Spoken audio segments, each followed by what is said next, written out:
He was talking about that. Do you think that's what plagues our community? Because think about it. Mario's is a Latino business, like I just said. Mm-hmm. You know, a lot of people don't know that. You know it. I know it. You can look at him and know it. Are they just being blind? Is the food really that good? Because all he's doing is getting fish. That's all it is. We can get that from Uncle Jesse. Just look at all the hot and juicy crawfish. Where did that come from? Wow. That's a Creole thing. So is. You have nothing but Asian people creating these businesses, selling something that we That's a fact. and make. That's a fact. That's a seafood boils and things like that. Me and shout out to my homegirl Nuke and Roxanne, aka Sister Cobweb. We went to a hot and juicy, and we all noticed that. When we went, they were in there eating because I didn't eat nothing. We were just looking around. And I said, "Wow, they have a wait. They got a line to wait. This is crazy." Now, if we could just take the same energy and put it into black businesses, I think we would be great. Right. You know what I mean? Do you think that we don't even have the desire to recycle our black dollars? Like, think about it. What we talked about off camera. Shout out to my boy David from No Compromise too. What did you say? You was like, I'm gonna give me a pain too. But you have that mentality because you might open up a shop and guess who's gonna be there? You know my ass is gonna be front and center.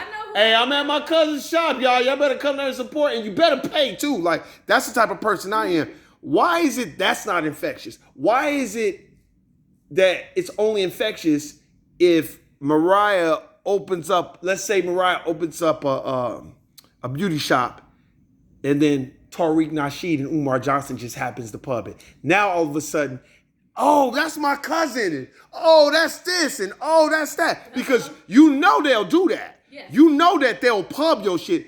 Why does it take them to solidify? Why we just can't hey, I know Mariah, let me go check out her shop. You know what I'm saying? Why is it that? Look at some people that are dead. The people, oh, I know them, that was my friend. You didn't know them. Facts. You just want to say that you know them because it sounds good. Yup. And it sounds good to the average person because you're on the right side of right. That's all that is. But I think that you're right in the context of I built it. I built it. That's all me. Just look at our living situations. We will not put more than one family in a house and live together. Yup. Why is that? Why? But the Latinos do it. They do it. They do it with no problem. Guess what they do? All the families come together, they put their money in, they pay that house off, and then that family stays. The next few families get back together, they get another house. And that's how they keep on doing it. They recycle their money. You saw it in my neighborhood. Remember my neighborhood? Mm-hmm. Them houses not big. They're tiny. But it's about 8 cars parked outside, and it's straight up 2 families, and I don't know how they know how to do it. Outside my house, and I see some of that going on too. Do you think it's a conditioning? Because me and David, we do a space. You know, you hear that all the time, and a lot of it we try to hold the black church accountable too.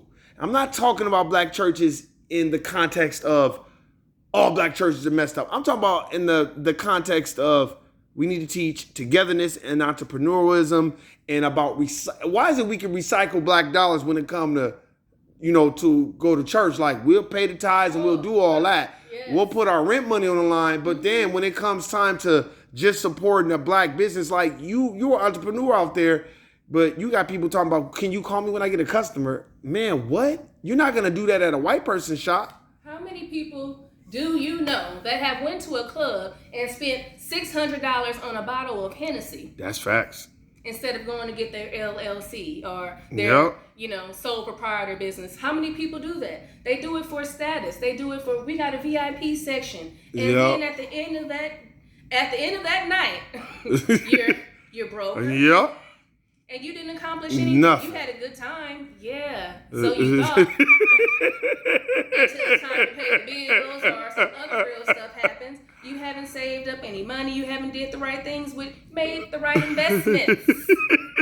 Was that smart to go spend $400 when you know that bottle was less than $50, $45? We know a lot of people that do that too. A lot of people. Show you, look, I got it. Do you think we have that? There's a show. I don't know if you've seen. It's called Rap Shit. No, I wanted to see it. Go watch it because the manager does that. There's two girls. They're not really in a rap group, but they are, and they kind of need a manager. So it's this girl, and she's like the manager and slash like a micro mini pimp. You know what I'm saying? Like a soft shoe pimp. So she got girls working for her, but then she's like a manager, but she don't have no bread, and she be sleeping in her car. But it's kind of like the fake it till you make it, like, oh, don't worry, VIP, you know, woo woo. But she like putting her last dollar out there just so they can be popping, because on the gram it looks like it's popping. You know what I think we should do one day, Mariah? I'm gonna say it on the podcast while we record.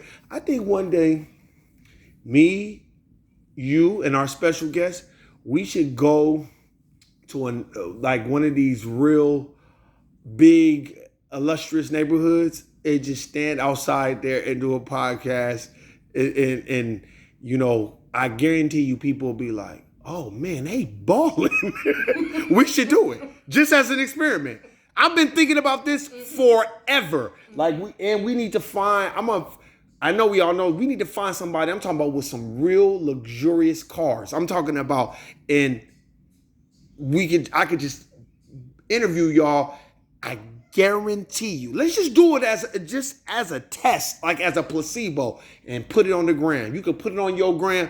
I guarantee you people be like, I didn't know you were doing it like that, Mariah. Oh yeah. You can look at your Instagram right now. People will not hit the like button, but you'll see about 57 views. I didn't even know you were paying attention to me. You know, I just thought that was funny, or that was man. Out there. I saw that you saw it. It doesn't cost you $1 to hit the like. It sure don't. It doesn't cost $1 to share. You know what I noticed about I'm talking about my close knit family on the IG. We don't really be on there like that. Not like that.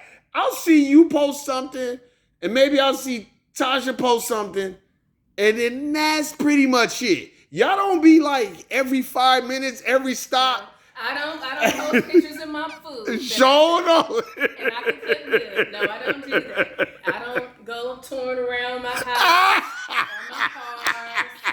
I don't even put my kids out there like that. That's a fact. I don't do that. Yeah. There's predators out there. Man. You don't know what they're exactly. For. And we need to do that. I'm telling you, one day, I know a bunch of spots, especially on the Henderson side of the game, and we could just go stand in front of somebody's house, make sure we don't show their address or anything, and just be like, so Mariah, God is really blessing. And then you could Lord is blessing. And you could be like, the Lord is blessing. Thank you. Right, yes. Watch how many people, there's going to be a ripple effect of people like, oh, you got it like that. Oh, then it's going to be some people talking like, I know her, she ain't got that. It's going to be some of those too. You can never get rid of that. Oh, yeah.